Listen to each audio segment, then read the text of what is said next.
right, guys, welcome to an episode of Disc Golf Hot Take, the first one for 2021, where in 2021, Disc Golf Hot Takes will not go to the lake. I don't know.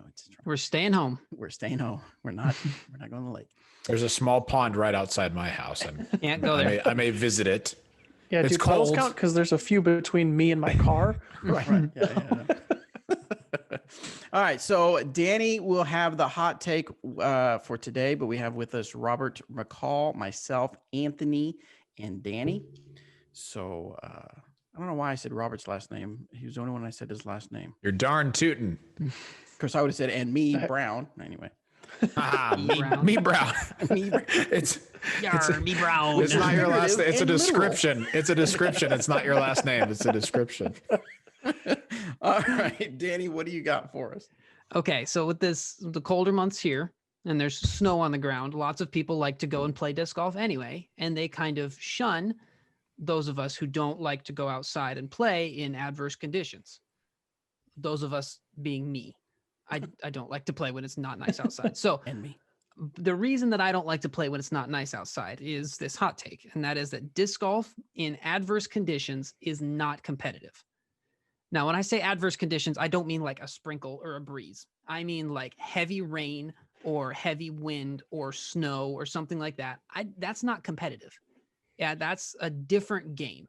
If you want to go out and just have fun throwing some frisbees with your friends, that's fine. But that's not a competitive sport at that point. It's just throwing frisbees in the woods, which is arguably what we're all doing this whole time. But anyway, that's my hot take. I think. Well, that, but if let's say there's three of you, right, and it's adverse conditions, you still look at each other and say, who will score better? That, by definition, is competing. So how did we lose the competitive element? the better players are brought down because of that. Because of everybody's going to slip on some tee pads, everybody's going to have a putt hit the chains and just blow completely out of the basket. Everybody's going to have those problems, and that lowers the skill ceiling. It lowers what the best players are going to do, and it brings up the worst players. It I'm not brings up the worst players. Yeah, that's a because good point. they're Maybe still not. going to slip. They're probably not going to slip through the chains if they just miss the chains entirely. But I should be like, I fall all the time. I'm fine. Yeah, that's what I was going to say. Is I agree, obviously, that it brings the top players' skill level down, no doubt about that. But I guess a good question is, does it hurt the top players worse than the lower players? It's an honest question. I'm trying to think if I'm playing a disc golf pro tour tournament and I'm like the, I don't know, 200th highest rated player there. But I can still throw 350, even if it's wet outside. And I just decide, hey, I'm going to play super conservative. I'm not going to go for anything crazy. I'm going to throw almost all standstills, maybe one steps, lay up everything outside of 50, and just take what score I get. Am I shooting up the ladder by doing that because so many of the top players are still going to try to play competitively? Or is even that game plan going to get punished because the conditions are just so bad? Like, does it really hurt the top players that much worse than it hurts the bottom players? I think it comes down to what's at stake. So the bottom player, what's at stake for them is they lose out on the registration fee, entry fees, right? Yeah, it stinks, but they weren't really planning on doing that well anyway, or at least maybe they weren't even planning, or maybe they were trying to at least hit that cash line. Whereas the top players, what's at stake is getting to the next tournament or adding to their income. So to me, that has a bigger effect on the weather does have a bigger effect on them. Yeah, go ahead. It's like if disc golf also had those question boxes from Mario Kart, or like, right? If like every time you threw a shot, if it was just randomly, you might have a bad shot. If somebody was going to throw bad shots anyway, it's not really going to affect them that much. Right. But a player who's much less likely to throw bad shots, it's going to affect make their a lot shots more. that much worse? No. Because like, okay, imagine there's a tunnel shot. It's like 350 feet. Worst player is probably going to end up in the rough anyway. Hi. So Checking in. Name's Bobby. If it's like something ridiculous, 30-mile-an-hour wind, right? Still ending up in the rough. A good player would be able to throw a shot straight down there most of the time. Mm. And then in the 30-mile-an-hour wind, sometimes they're going to end up in the rough, which it's a crapshoot. yeah, it just adds a lot of randomness to it. And that means it's not as competitive. It's kind of like why Smash Bros is a competitive game, but Mario Kart isn't. Yeah, that's fair. There's also randomness in Smash than there is in Mario Kart. That makes sense. I mean, go ahead. Yeah, Rob. go ahead. No, you got it. I think You're it such a affects sweetheart, Robert. everyone pretty evenly. Don't you forget it. Mark down this episode of Answer Man when somebody said I was really nice. I think. Okay, go ahead, Anthony. Yeah, you're talking about the tunnel shot and the bad player is going to end up in the fairway. If there's a 30-mile-an-hour wind, they're just going to end up that much farther off the fairway. And then the good player is going to have that skill to say, okay, the wind did this to my disc. If I throw this, I can compensate for that. Where the bad player is like, well, I'm just going to chuck it harder. Yeah. And see what that does. And that's I mean, not going yeah, to work. The good player is obviously going to, on average, perform better, but there's a chance that they could get the same score as the worst player just because the wind happened to gust then, or it just died as soon as they tried to throw or something like that. It just adds a lot of randomness into it, and it's not competitive. I think the quite same like could the be said idea about- of the question mark boxes. Mm-hmm. Like, but and for real, you So that like you with have revenge, to. Yes, you Just have to roll. IRL. It's like the Jomo's video with Nate and Germ where they have to roll the dice and throw different shots. I'm in, especially if it's adverse conditions outside. No, but I think this also brings to mind, I guess, like a little bit wider view of the mental things that people have to deal with.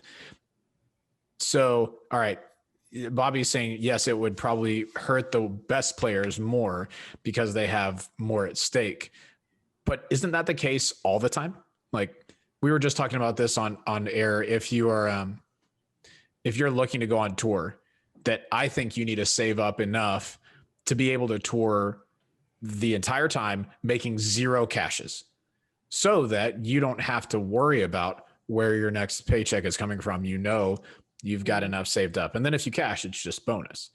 That's a different mindset than someone who's grinding week to week to week. So do you think that adverse conditions play into that as well? Or is that just going to be the case no matter what? Do you know what I'm saying? Yeah, Bobby? that's a fair point. I mean, yes, to the touring player that lives off of, or at least their winnings is part of their income, there's always something more at stake for them. So I see that point, but I guess to me, the adverse weather or whatever adds an element that you don't know, that I guess you can train for, but you're not always going to train for that because it's going to be the outlier.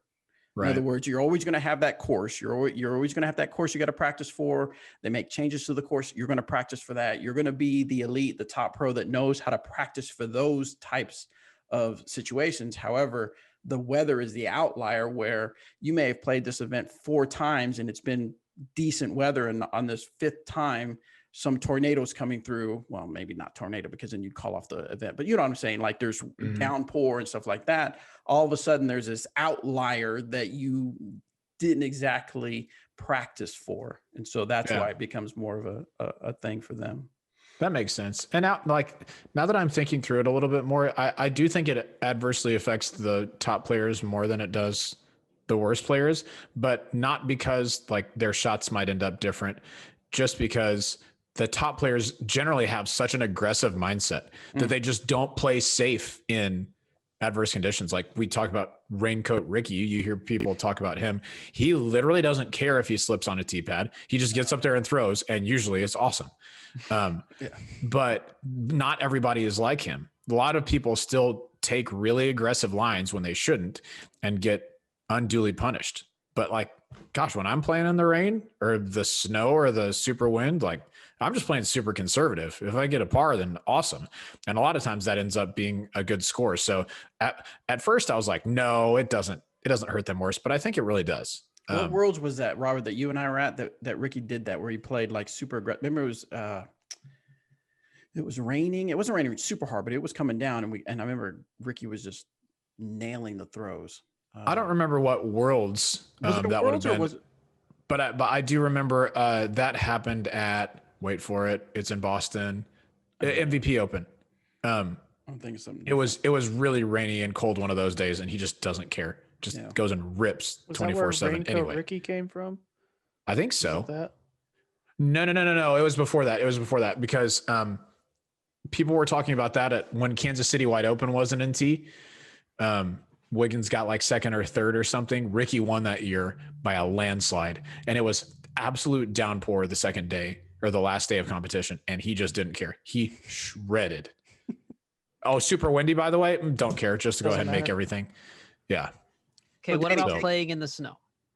Oh, I feel the same Never about heard it. of It's like Yeah. playing in mud. I hate playing in mud, but I know what to expect. Like I'm going to slip, so either I need to put a towel down or I need to slow down a lot. That's kind of how I feel about playing in the snow too.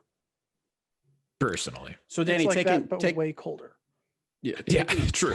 taking your scenario a little bit further, taking this hot take a little further, then would you suggest, since playing in adverse conditions is not or takes away a competitive element, would you say then that, let's say Disc Golf Pro Tour is happening, let's pick one, is Portland Open happening? I don't know. I don't Okay, remember. so let's just pick that one. Let's just say it's happening. We come up to the competition and adverse weather conditions hit. Do we cancel the event? No, And I'm not talking about cancel it. thunder or tornadoes, something like that. Yeah, Put an asterisk. I don't think cancel it. I think those events should be less prestigious just because they are inherently less competitive. So like if Worlds or whatever, Worlds should always be scheduled at a time where there's not going to be those terrible conditions, right? Like early spring in Emporia is always really windy, so we shouldn't schedule Worlds then. Or I don't know, tornado season, right? Like you don't want to have, we just should avoid scheduling the more prestigious events around times when it's going to be those adverse conditions because it's just not as competitive. It's like playing chess on the floor if you own a dog. Just he's going to walk through every once in a while. Those pieces are dead now. The worst player might get really lucky and just happen to do okay. Thinking more of a cat. You know how cats like to just Yeah. I'll just kind of take one and No, Yeah. cat would look you Smack in the eye and kill your king. Right. Dog would just walk through and not care. I didn't know those were the rules. If your dog walks through and it knocks some pieces over, sorry. yeah, just you put them lost back them. wherever you think they That's were. it. They're dead. I'm pretty sure I had checkmate there. Yeah.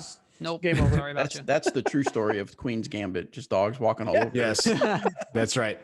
Beth Harmon, you were a sequel. prodigious talent, but what really happened to help you win? Dogs came Was a through. dog. Someone got the Call of Duty kill streak and just sent in all the dogs. Big tails. All right. Well, that's all we got for the hot takes, Danny. That's all I got. That's all you got. You lose. Terrible hot take. No, I'm playing. I'm okay. I have bad hot takes. You I'm did this to teasing. yourself. I'm just letting you know. That's true. The moment I said yes, Danny, you can have the hot take, I lost. So yeah. I was gonna say I don't remember when this became a win-lose, but I like if you come with a hot take and it, nope, you lose. Yeah, you I lost, accept sorry. the L. That's fine. All right, guys. The comments are gonna hate on me anyway. Go ahead. That's fine. All right. Thanks for tuning in, guys. We'll see you on the next hot takes.